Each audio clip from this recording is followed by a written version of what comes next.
अखण्डमण्डलाकारं व्याप्तं येन चराचरं तत्पदं दर्शितं येन तस्मै श्रीगुरवे नमः। तस्मै श्रीगुरवे नमः। तस्मै श्रीगुरवे नमः। प्रिय विद्यार्थियों, पिछली कक्षा में हमने साहित्य शास्त्र के अनुपम ग्रंथ, अप्रतिम ग्रंथ मम्मट विरचित काव्य प्रकाश के विषय में पढ़ा था कि मम्मट ने काव्य प्रकाश की रचना की है।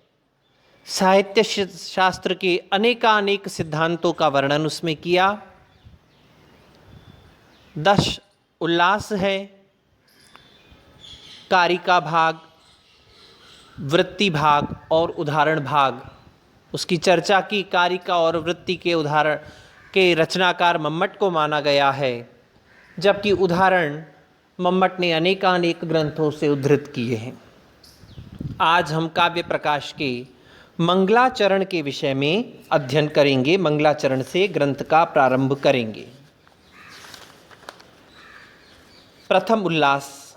ग्रंथ आरंभे विघ्न विघाताय समुचित देवताम समुचित इष्ट देवताम ग्रंथकृत परामृशति।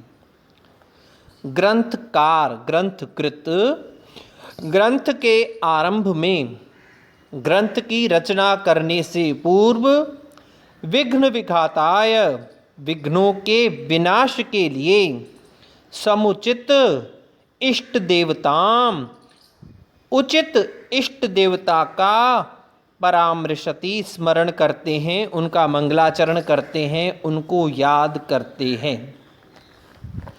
मंगलाचरण शास्त्रों का पहला श्लोक प्रायः मंगलाचरण हुआ करता है, जिसे नाट्यशास्त्र में नांदी कहा जाता है।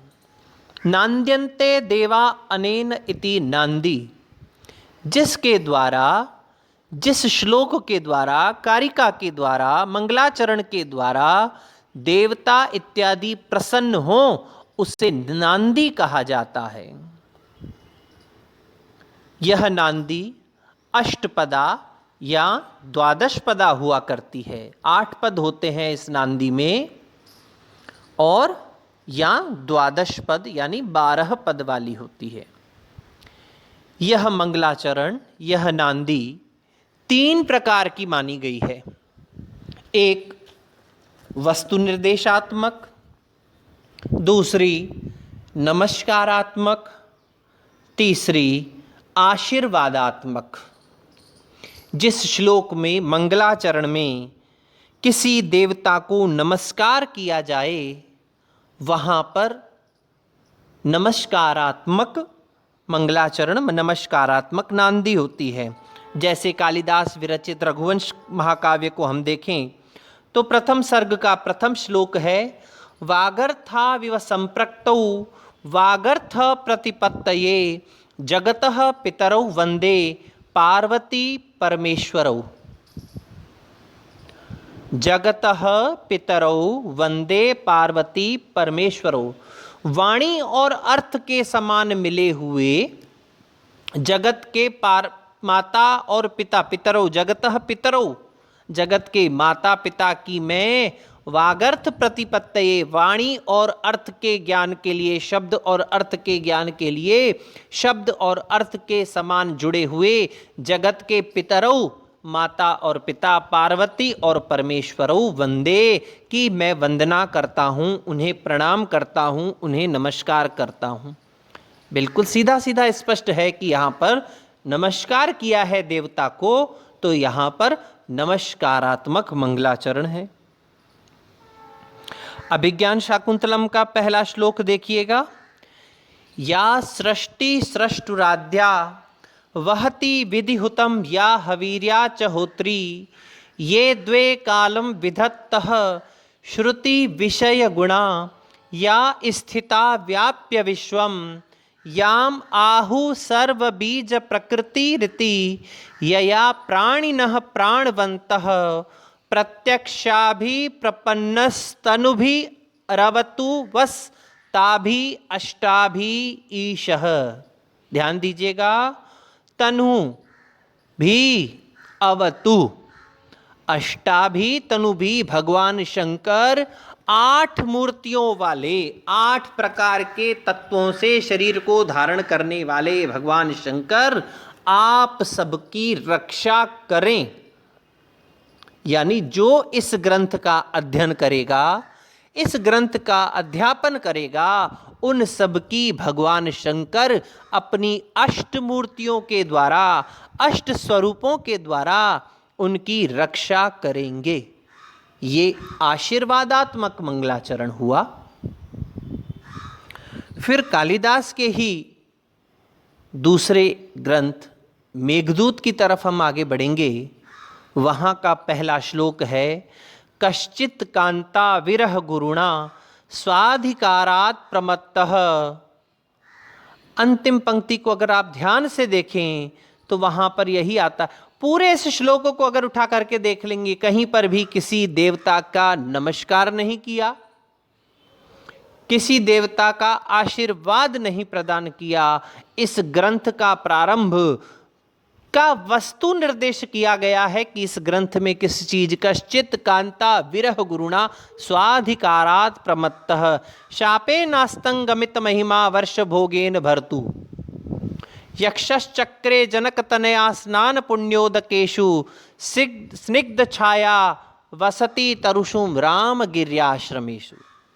रामगिरी के आश्रमों में शाप से पीड़ित होकर, कुबेर के श्राप से त्रस्त होकर यह यक्ष, हेममाली नाम का यह यक्ष अपना जीवन व्यतीत कर रहा है। आप इस श्लोक को अगली बार जब मेघदूत पढ़ेंगे तब ध्यान से देखेंगे। किसी देवता का नमस्कार नहीं किया, किसी देवता का आशीर्वाद प्रदान नहीं किया, लेकिन यहाँ पर इस ग्रंथ की कथा वस्तु का वस्तु निर्देश किया गया है, इसीलिए यहाँ पर वस्तु निर्देशात्मक मंगलाचरण है। कुछ विद्वानों का मानना है इस ग्रंथ का प्रारंभ क से हो रहा है।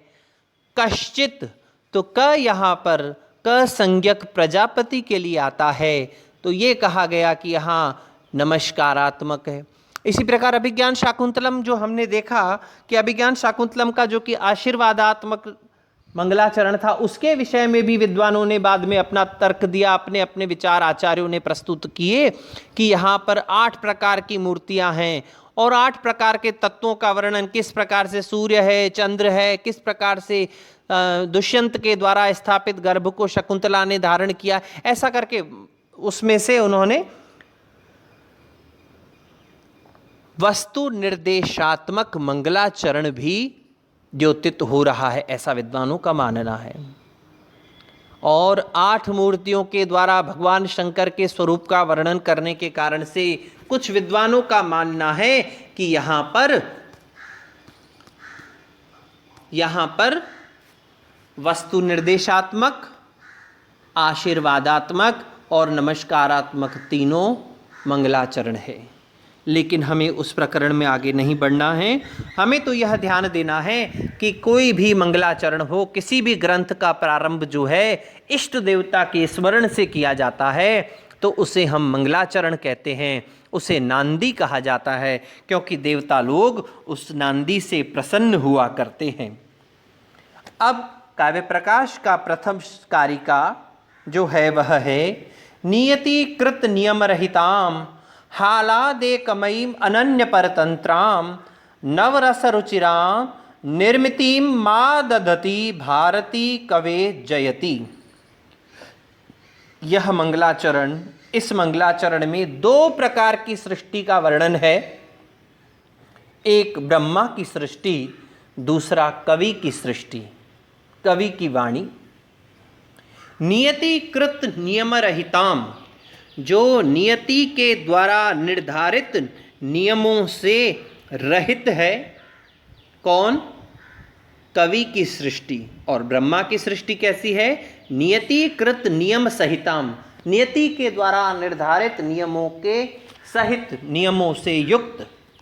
आह्लादेकमयीम, कवि की सृष्टि कैसी है? एकमात्र आह्लादेक मई, एकमात्र आह्लादित करने वाली, आह्लादमयी है। लेकिन ब्रह्मा की सृष्टि कैसी है? आह्लाद भी है और अनाह्लाद भी है, आनंद भी है तो आनंद का विपरीत भाव भी है, सुख भी है तो दुख भी है। अनन्य परतंत्राम, किसी के अधीन नहीं रहती है कवि की सृष्टि, और ब्रह्मा की सृष्टि कारण कार्य भाव के अधीन रहती है, पाप पुण्य के अधीन रहती है, कर्म के अधीन रहने वाली है।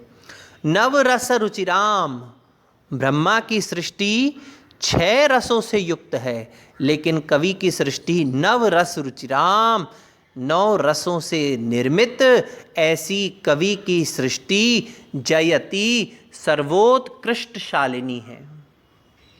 अब एक प्रश्न बड़ा अच्छा सा आपके मन में उठा होगा कि यहाँ पर न नमस्कार किया, न आशीर्वाद दिया और न ही वस्तु निर्देश किया कि काव्य प्रकाश में हमें किसका वर्णन करना है, तो यहाँ किस प्रकार का मंगलाचरण होगा, यह बात जानने के लिए आप सब लोग उत्सुक होंगे। और कवि की सृष्टि और ब्रह्मा की सृष्टि की ये जो भेद बताए हैं मम्मट ने, आचार्य मम्मट ने, वो भेद किस कारण से हैं और इन दोनों सृष्टियों की रचना करते हुए दोनों में से श्रेष्ठ किसको माना है, इस विषय को सुनने के लिए आप सभी लोग उत्कंठित होंगे। अपनी उत्कंठा को बनाए रखिएगा। कल पुनः हम इस मंगलाचरण पर विशेष चर्चा करेंगे। तब तक के लिए ओम शम।